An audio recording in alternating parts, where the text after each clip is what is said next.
tardes, tengan apreciables doctorandos.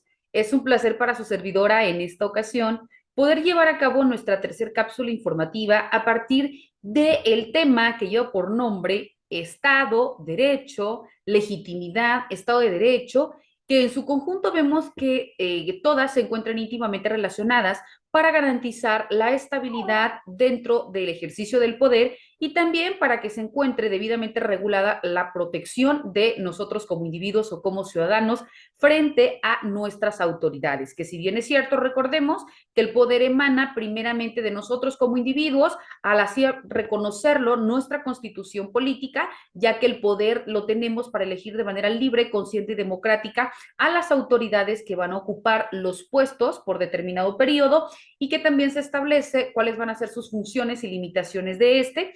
Luego entonces el poder, repito, está de manera individualizada, pero que en su conjunto va a elegir por mayoría de votos a quienes nos van a representar en las diferentes esferas de gobierno.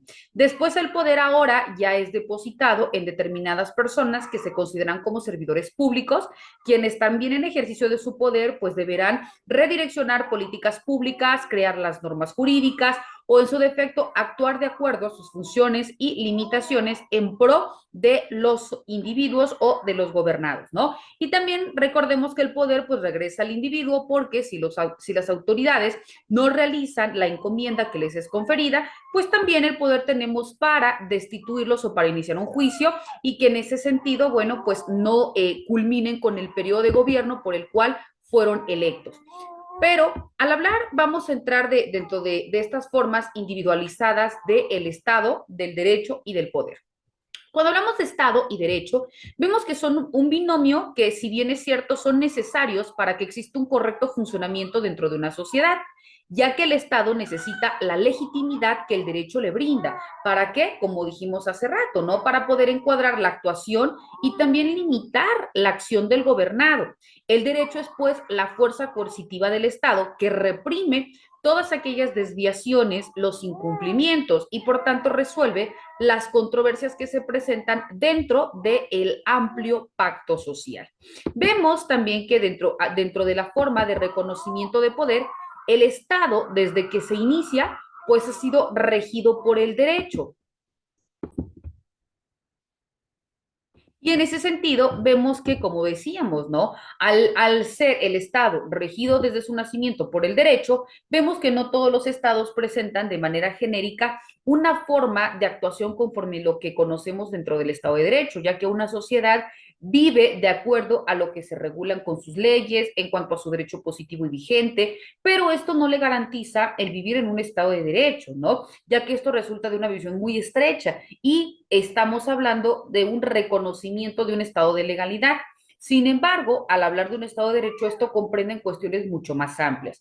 Cuando hablamos del Estado de Derecho, es un concepto que ha sido otorgado o ha sido reconocido por diversos doctrinarios desde su inicio, ¿no? Y que empiezan a utilizar a partir de la Revolución Liberal Francesa a finales del siglo XVIII y que en ese mismo sentido se empieza a reconocer su validez.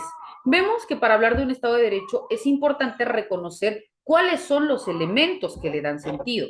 Primero, vemos que el concepto de Estado de Derecho es manejado de diversas formas por los doctrinarios y también por los políticos, ¿no? Ya que si bien es cierto, los políticos lo utilizan dependiendo de la satisfacción de sus intereses y que es con apego o con cumplimiento a la ley, las opiniones de los doctrinarios difieren de alguna medida entre ellos. ¿Por qué? Porque indica que es la forma de reconocimiento de una sociedad que en el transcurso de su vida va a buscar o debe encuadrarse en beneficio pues de los gobernados, ¿no? Vemos que es importante también nosotros tomar en cuenta lo que dice Elías Díaz en su libro Estado de Derecho y Sociedad Democrática, donde ubica los elementos necesarios al Estado de Derecho y los clasifica en cuatro. Primero, imperio de la ley, ¿no? Ya que la ley es una expresión de la voluntad general.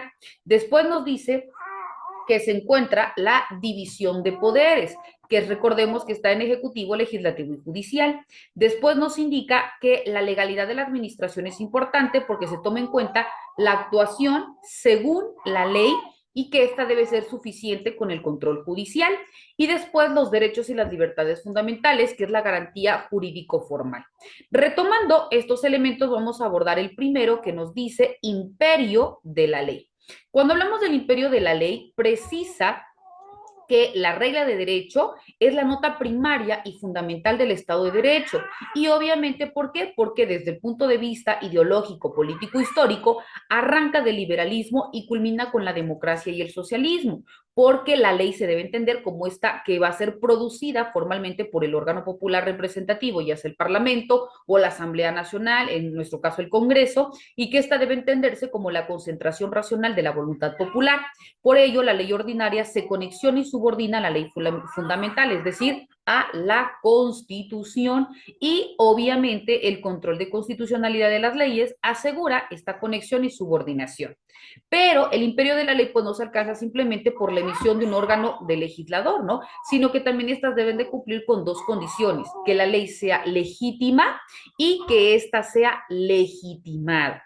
Cuando hablamos de que la ley sea legítima, significa que emane del órgano competente constitucional y legalmente para crear las leyes. Esto es decir, esto es que cumpla con las formalidades diferentes con las formalidades que se encuentran establecidas dentro de los procesos legislativos.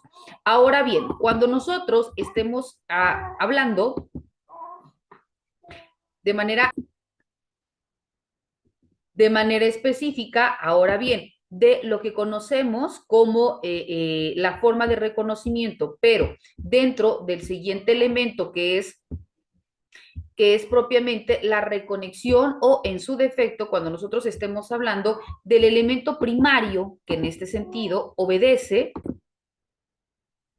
hablamos de la división de poderes, y la división de poderes es precisamente para evitar que existan prácticas autoritarias, es decir, que regresemos a la monarquía. Entonces, por ello, el poder está depositado en el poder ejecutivo, el poder legislativo y poder judicial, para que exista este contrapeso y se haga en todo momento lo que sea más benéfico para los ciudadanos. Es decir, por un lado se creen las normas, por otro lado se apliquen para dirimir conflictos, para proteger de una manera más amplia los derechos de las personas, y por otro lado, para determinar el correcto actuar o el correcto cauce de nuestro país. Entonces, vemos que por ello también está sometido este poder de una manera divisoria mediante los tres poderes, que es el ejecutivo, el legislativo y judicial, cada uno con facultades que están bien delimitadas, con actuaciones también que le son conferidas dependiendo el poder que se esté ejerciendo, y que todo, repito, sea encausado para la satisfacción de las necesidades o para el bien común.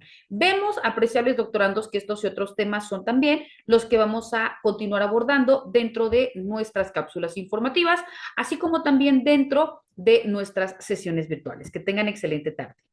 Hasta luego.